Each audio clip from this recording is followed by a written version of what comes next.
नमस्कार, myself Malika Parveen, assistant professor, government law college Bikaner. LLB first year के subject Muslim law में हमने पहले मैरिज, डाइवोर्स, महर और इद्दत देखा। आज हम देखते हैं कि मुस्लिम विधि में विधिक प्रभाव या वैधता के आधार पे मैरिज या निकाह को कितने भागों में बांटा गया है, विवाह को कितने प्रकार वर्गीकरण कितने प्रकार से किया गया है। ठीक है, वैधता के आधार पे कौन सा विवाह वैध होता है, कौन सा अवैध होता है, कौन सा अमान्य होता है। वैधता के आधार पे विवाह का वर्गीकरण। ठीक है, तो शून्य शाखा और शिया शाखा में दोनों में अंतर किया गया है। शून्य शाखा में विवाह को वैधता के आधार पे 3 प्रकार से बांटा गया है। फर्स्ट, वैध विवाह, वैलिड मैरिज, जिसको सही बोलते हैं, सही निकाह। यानी वैध विवाह या वैलिड मैरिज कब होती है? जब विवाह की आवश्यक शर्तें पूर्ण होती है। क्या थी आवश्यक शर्तें? आवश्यक शर्तों में सबसे पहले क्या था? प्रस्ताव, स्वीकृति, यानी प्रस्ताव किया जाना चाहिए, दूसरे पक्षकार द्वारा उसको स्वीकृति दी जानी चाहिए, यानी इजब और कबूल किया जाना चाहिए। क्या शर्तें थी? कि प्रस्ताव स्पष्ट होना चाहिए, स्वीकृति भी स्पष्ट होनी चाहिए, दोनों पक्षकार की उपस्थिति प्रेजेंस में होना चाहिए, एक बैठक में होना चाहिए, साक्षियों की उपस्थिति होनी चाहिए तथा जो सहमति है वो स्वतंत्र सहमति होनी चाहिए। यानी विवाह का जो चैप्टर हमने देखा था उसमें विवाह की आवश्यक शर्तों का फर्स्ट पॉइंट प्रस्ताव और स्वीकृति था, यानी इजब और कबूल था। उसकी सारी शर्तें पूर्ण होती है तो निकाह या मैरिज वैध होता है। सेकंड शर्त क्या थी? पक्षकारों की सक्षमता। पक्षकारों की सक्षमता क्या थी? 15 वर्ष, यानी मेजर कब माने जाते हैं? विवाह विच्छेद और महर में मुस्लिम विधि में मेजोरिटी की आयु, वयस्कता की आयु 15 वर्ष मानी गई है।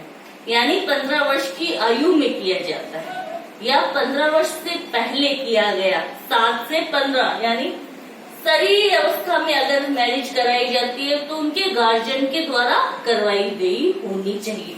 यानी सेकंड शर्त है विवाह की, वो भी पक्षकारों की सक्षमता भी पूर्ण होती है तो विवाह मैरिज निकाह वैध माना जाए। थर्ड आवश्यक शर्त क्या थी?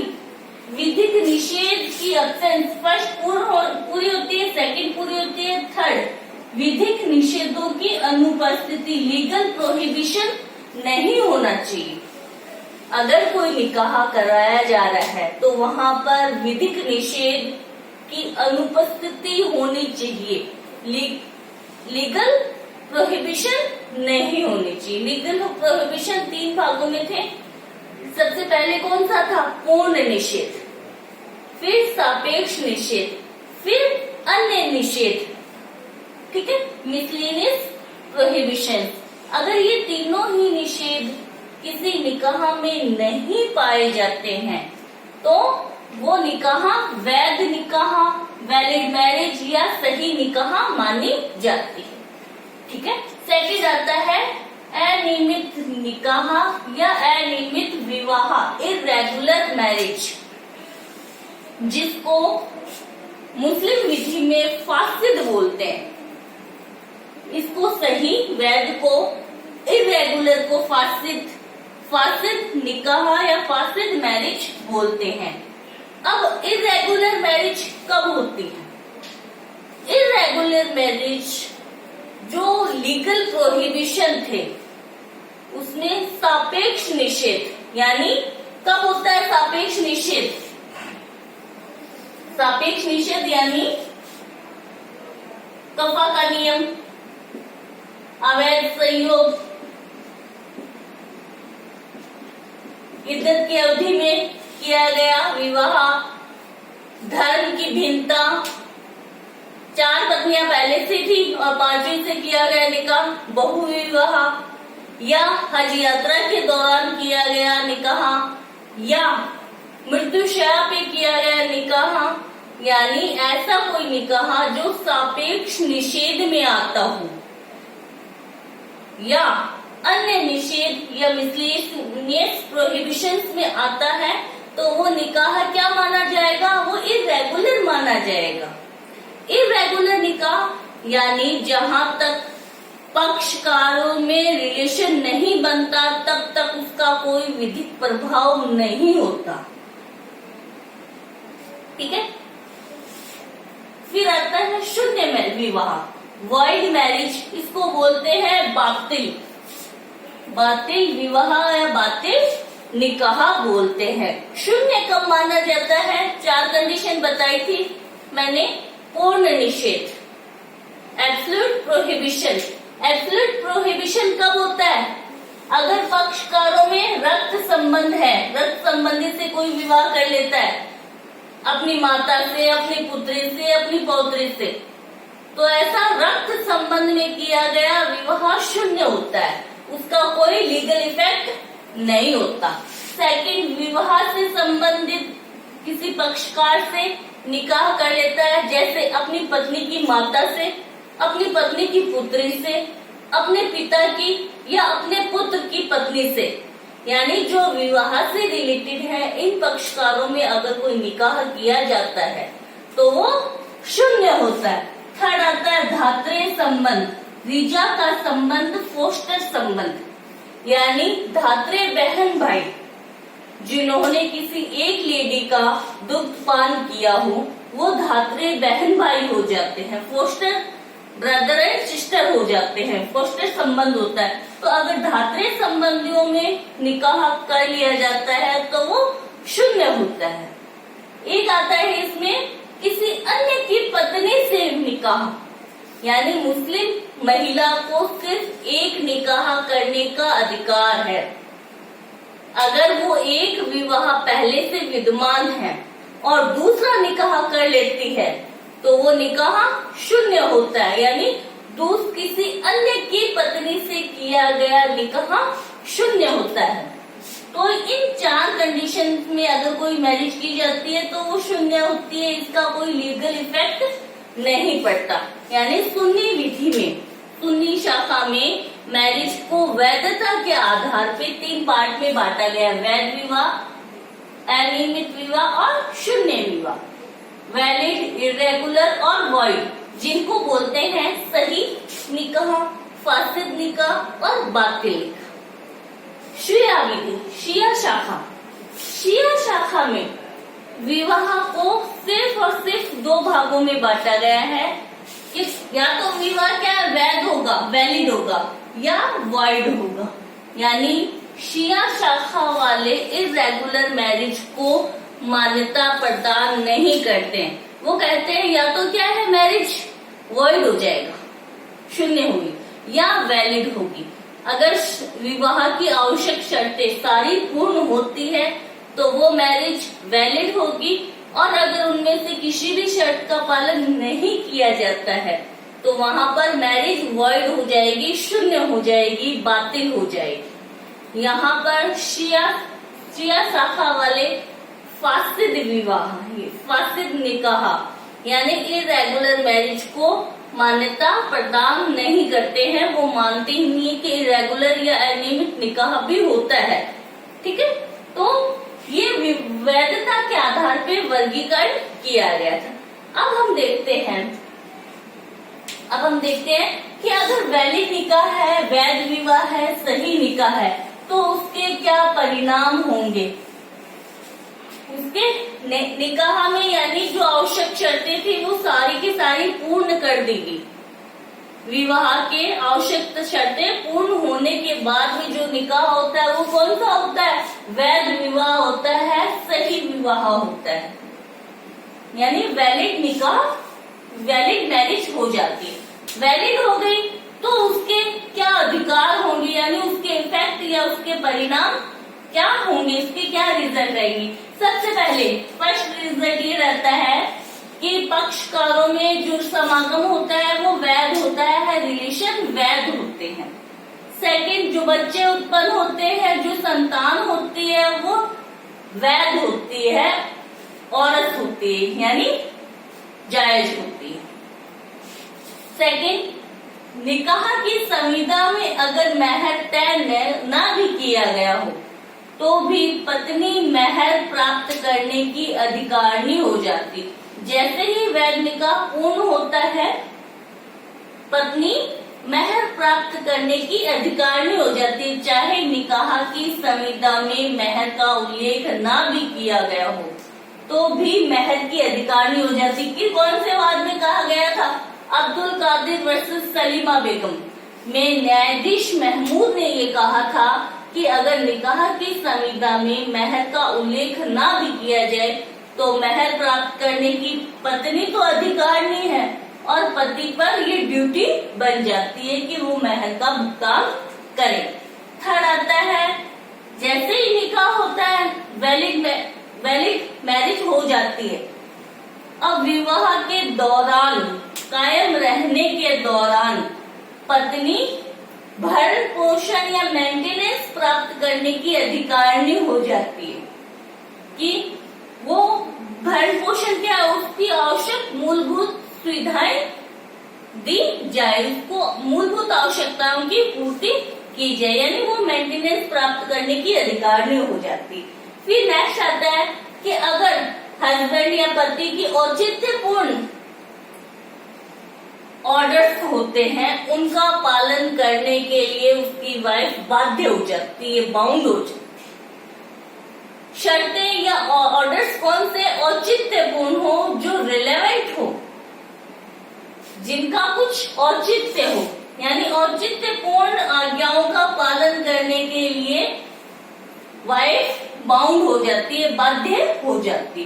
नेक्स्ट, जैसे वैलिड विवाह हुआ तो पत्नी, चाहे पति की मृत्यु हो, चाहे पति द्वारा तलाक दिया जाए, वो इद्दत बिताने के लिए बाध्य है, वो इद्दत बिताने के लिए बाध्य हो जाती है।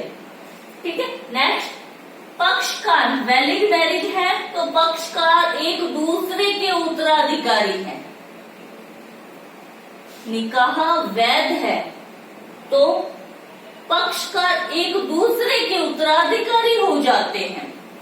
नेक्स्ट, विवाह से पत्नी का स्तर परिवर्तन नहीं होता है। स्तर परिवर्तन यानी मैरिज या निकाह से पहले पत्नी का जो सरनेम होता है, सरनेम निकाह से चेंज नहीं होता। जैसे हिंदू विधि में पत्नी का सरनेम चेंज हो जाता है, अगर वो व्यास है तो आचार्य हो जाती है, आचार्य है तो व्यास हो जाती है। ठीक है, यानी जो हस्बैंड की कास्ट होती है वो पत्नी की कास्ट बन जाती है मैरिज के बाद। लेकिन मुस्लिम विधि में वाइफ जो होती है, लड़की के जो सरनेम पहले था मैरिज से पहले, निकाह होने से, वाइफ बनने से उसका सरनेम चेंज नहीं होता है, उसका लीगल स्टेटस वही रहता है। नेक्स्ट, पक्षकारों के बीच में निषिद्ध आसक्ति उत्पन्न हो जाती है, यानी वैलिड मैरिज हो गई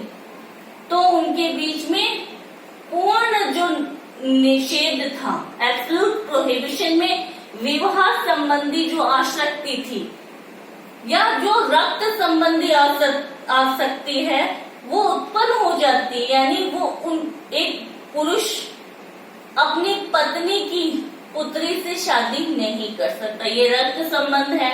एक पुरुष अपनी पत्नी की माता, अपनी पत्नी की पुत्री से शादी नहीं कर सकता, ये विवाह संबंधी निषेध है, यानी पूर्ण निषिद्ध आसक्तियां उनके मध्य उत्पन्न हो जाती है। नेक्स्ट, अगर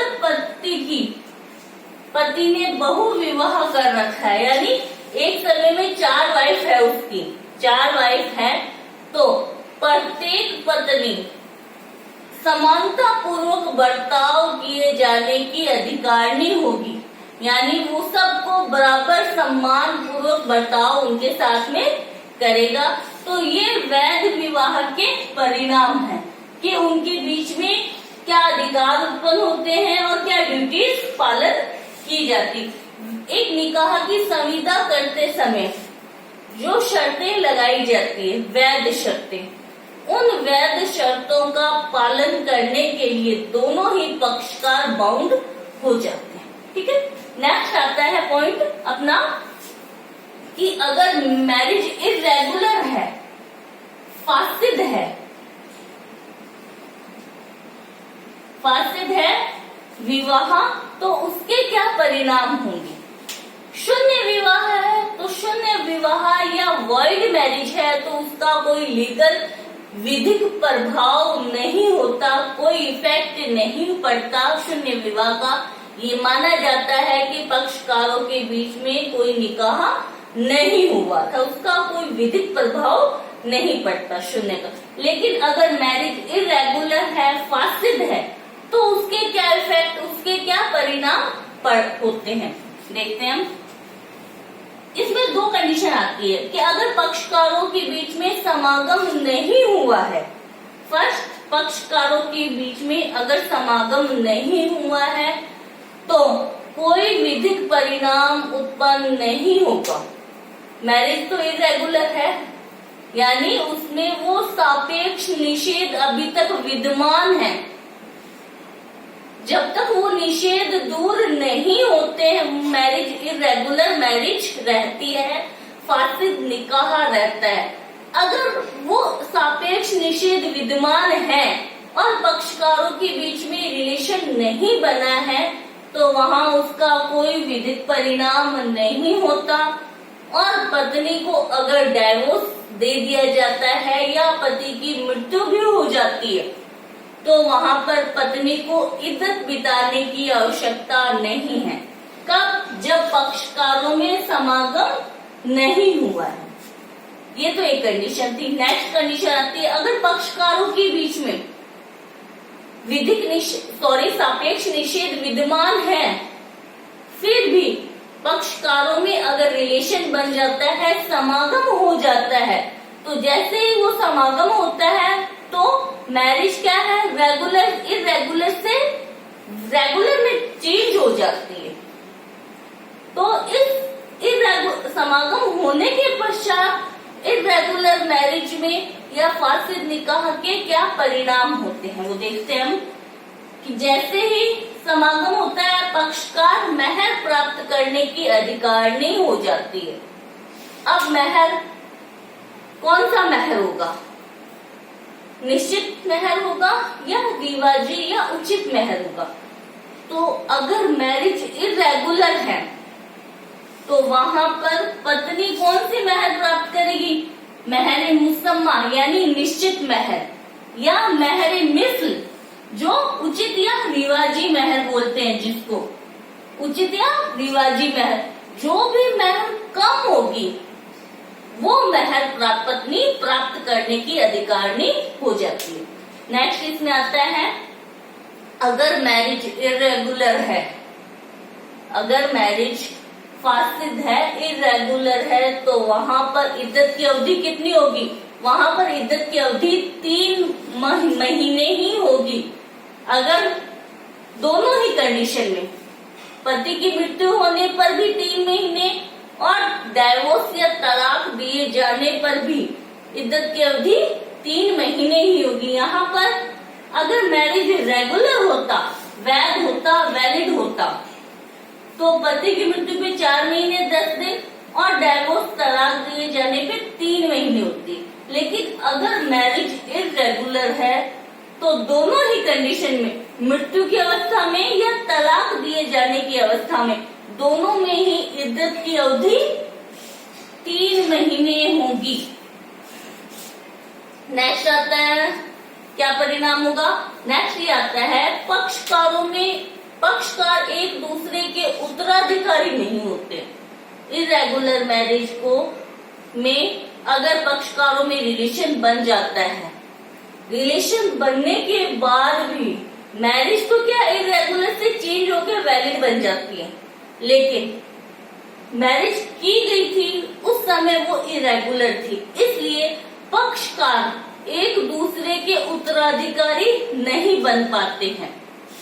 नेक्स्ट, अगर इरेगुलर मैरिज में पक्षकारों में समागम होने के बाद में अगर संतान उत्पन्न होती है तो वो संतान वैध मानी जाएगी और संतान जायज संतान मानी जाएगी। इद्दत की अवधि में यहाँ पर तो क्या है, इद्दत की अवधि में वो भरण पोषण करेगी और विवाह कायम रहने के दौरान भी वो मेंटेनेंस प्राप्त करने की अधिकारिणी होती है। यहाँ पर इद्दत की अवधि तक ही वो भरण पोषण प्राप्त कर सकती है जब तक कि वो पुनर्विवाह नहीं कर ले, यानी विवाह वैध था और पक्षकारों में या तो मृत्यु हो, पक्षकार की मृत्यु होगी पति की, या उनमें डाइवोर्स दे दिया गया, तो इद्दत बिताती हुई महिला इद्दत अवधि तक भरण पोषण प्राप्त करने की अधिकारिणी होती। लेकिन अगर मैरिज इरेगुलर है और उसके पति ने उसको तलाक दे दिया या उसके पति की मृत्यु हो गई, वहां पे अवधि कितनी है इद्दत की? 3 महीने। तो यानी इन 3 महीनों में जब वो इद्दत बिता रही है तो भरण पोषण प्राप्त करने की अधिकारिणी नहीं होगी, यानी वो अपने पूर्व पति की से या पति के उत्तराधिकारियों से मेंटेनेंस प्राप्त नहीं कर सकती। तो ये इरेगुलर मैरिज के इफेक्ट या परिणाम थे। आई होप समझ आया होगा। Thank you so much.